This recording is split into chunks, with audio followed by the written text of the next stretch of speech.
بسم الله الرحمن الرحيم. بله خوش كبراني مسلمانم استاش لشوينيشي زور جرينجو زور خوشين براستي يعني اويش باختي عداسه بوه نامانه هیچ زانیاری یک بدین استاد چین لای ما مستای برئیس ما مستعمل سلیمان بازیاتر زانیاری ما بداته دچین لای ما مسجان سلام علیکم. و علیکم السلام و رحمت الله. ما مسجان دمانه زانیاری ما بده سبارت بوشین و جگایا.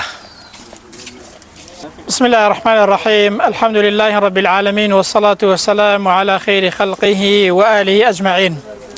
برزان إيرا باغي عداسي بيدالين أو مزقوتش كيستا دور كعات سنة من ليكرت بناوي مزقوتي عداسة وناو نراوا أوا هوكاري ناو نانكي وأو شوينا تشوينك وتشون أوا ناو نراوا كاتي خوي بيغمبر صلى الله عليه وسلم لدواي أويك مامي أبو طالب وفاة دكات وخديجة خزاني وفاة دكات زور دلگران دبيت وزور ناراحت دبيت وأزيت وآزاري بباوران زور لسري زياد دكات بويا كاتيك خلقي مكة برواي بيناكن هاول دادات شوينيكي ديكا بدوزيتو بو بانقواز بو أوي شوينيكي ديكا بو مسلمان بوني خلقو بو أويك إي خلق إيماني بيبينيت شوينيكي ديكا بدوزيتو إيرا كطائفة شوينيكي زور قرن بوا بويا بيغمبر صلى الله عليه وسلم إيري هالبجارت لقال زيدي كوري حارثة هاتن بو إيرا بو أوي كدعوه بانقواز كاتو خلق إيماني بيبينت كاتي كهاد بو إيرا شو بولاي دصلاة داركاني إيرا وشو بولاي خلقي إيرا دعوه بانقوازي كردنو فرمي من بيغمبرن بروان بيبكنو بو أو هاتم كإيمان بيبينن بلام دواي أوي كدروش ليرا دمينتوا خلقي طائف لجاتي أوي كإيماني بيبينن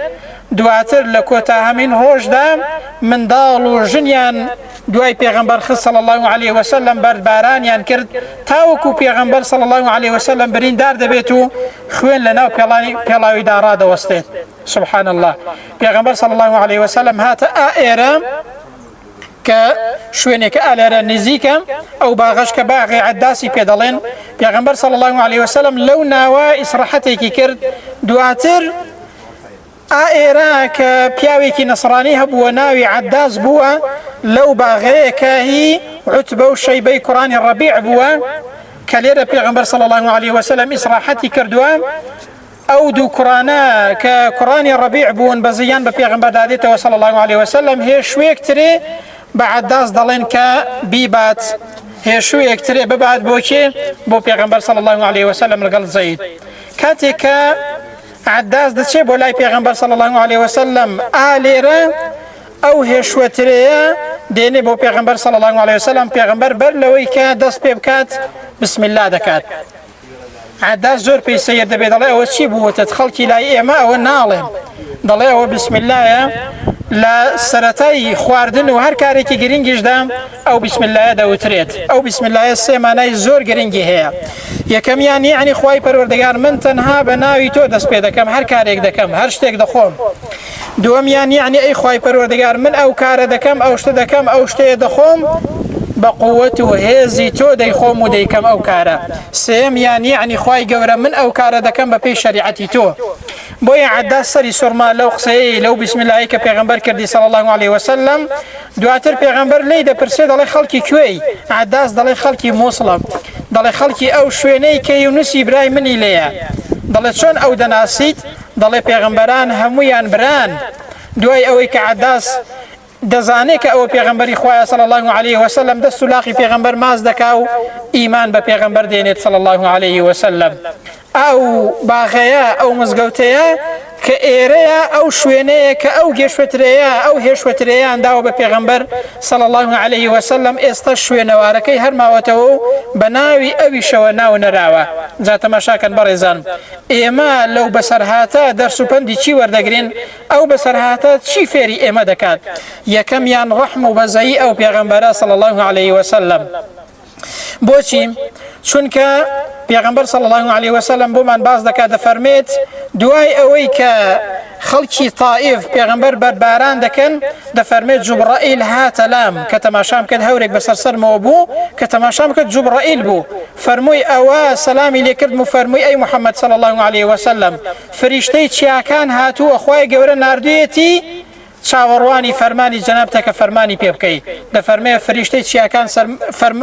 سەلامی کرد لە پێغەمبەر صلی الله عليه وسلم فەرمووی ئەی محەممەد خۆی پەروەردگار فەرمانی پێکردوم ئەگەر جەنابەت ئیزن بفەرمووی ئەو شاخە بەسەر خەڵکی طائفدا بە یەکدا بدەم و خەڵکی طائف هەمووی لەناو بەرم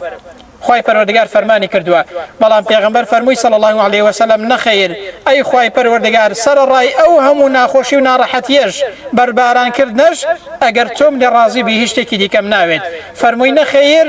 ئومێدم وایە لە پشتی ئەوانە خەڵکێکی مسلمان پەیدا ببێت پێغەمبەر صلی الله عليه وسلم ئەوەی قبول نەکرد بۆیە فعلا دواتر ئەو وەکو معجزەیەک وەکو ئومێدێکی پێغەمبەر صلی الله عليه وسلم هاتە دی و خەڵکی طائف بڕوایان بە پێغەمبەر کرد صلی الله عليه وسلم تەماشاکەن ئەو پێغەمبەرە چەند بەڕەحم و بەزەیی بووە ئەو پێغەمبەرە لە ڕۆژی قیامەتێدا کە هیچ کەسێک ماوەی هیچ کەسێکی نییە هەموو کەسێک تەنانەت پێغەمبەرانیش دەڵێن نەفسی نەفسی تەنها خۆم بەڵام پێغەمبەری ئێمە صلی الله عليه وسلم لەو ڕۆژەشدا لە ڕۆژی قیامەتیشدا دەڵێ ئومەتی ئومەتی خەمی ئومەتەکەیەتی خەمی ئێمەیەتی ئەوەیە خوای گەورە دەفەرمێ ڕەحمەتە للعالەمین ئەوەیە کانە خولوقه القورئان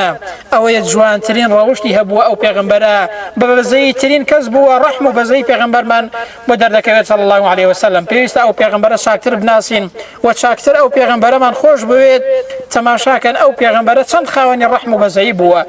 دووهەمیان ئێمە ئەوە فێر دەبین لەو بەسەر هاتە پێغەمبەر چەند خەمی گەیاندنی دینی بووە خەمی دەعوە و بانگەوازی بووە تەماشاکەن ئێستا ئێمە ئومەتی ئەو پێغەمبەرەی صلی الله عليه وسلم ڕەم بێ زۆر مسلمان و بەدەیان و سەدان مسلمان هەیە هەزاران مسلمان هەیە خەمی گەیاندنی دین و خەمی دەعوە و بانگەواز و بڵاوکردنەوەی سنەتی پێغەمبەر نییە صلی الله عليه وسلم بەڵام پێغەمبەر لە پێناوی چدا دێ بۆ ئێرە و بەردبارانی دەکەن لە پێناوی گەیاندنی پەیامی خوای پەروەردگاردا تماشاكن پیغمبر ده فرمي نظر الله امرأ سمع منا حديثا دموشاوي او كسا روي او كسا دروشاو بيت فرمايش تيك من ده بيستيت دواي اوي كدي بيستيت ديجيني با غير خوي وبا اوي كلا دواي خوي ويتي وتدعو بانغواز دكا فرمايش تي پیغمبر دجينيت صلى الله عليه وسلم او خمي پیغمبر بو خمي جاندني او پیام خوایه بو ایمش دبی اورو اگر تنانت جاری واه به ویدیو یکیش بید بلایک و کامنت یکیش بید بدو قصه خیریش بید پیام خوای پروردگار و سنتی پیغمبر بگین صلی الله علیه و سلم انجا ایما او فیر دبین که پیغمبر چند خوانی صبر و تحمل بو دانی به خوی داگرتو ول پنای خوای پروردگار دا دواتر او خلقه به او صبر و آرام و رحمت او پیغمبر صلی الله علیه و سلم ایمانی هنا و مسلمان بو و ایمانی بو پیغمبر هنا صلی الله علیه و سلم ایمش او رو او شوینه من بسر کردوا که پیغمبر یان لی برباران کردوا صلی الله علیه و سلم براستی بینینی او شوینانا تام و لذتی که خوی هیا زیاتر خوشویستی او پیغمبر من لدل دا دروز دکات صلی الله علیه و سلم رحمت و بزئی او پیغمبر من لدل دا دروز دکات دعا دکین و دپارین و دلین یا ربی خوای جان بخاطرنا و جوان و صفت برزکانی خود کین یا ربی خوای گورا با امتی او محمد من حساب کی صلی الله علیه و سلم و امان لبکی که زیاتر و شاکتر دست به سنتی او پیغمبر او بگرین و امان لبکی لسر روشوین سنتی او پیغمبر بین صلی الله علیه و سلم همیشه دست بگرین به سنتی او پیغمبر من و یا ربی خوای جان بر شفاعتی او پیغمبر من خیر یا ربی خوای به امتی او محمد حساب من کی یا ربی خوای جان او عمره ما اللي قبول كي بيكي ما يصلنا ويقناه تاوانا كان من خويا اللي روا دعاء دكين بوهم او كسانيك دواي دعاء خير ينكر دوا شاوانيك ليرن شاوانيك لمال ودوان اللي كردوين نخوش يان هي يا ربي خويا جان شفاي نخوش كيان بدي خويا شفاي بخير يان بوبنيري شفاي نخوش هم مسلمانان بدي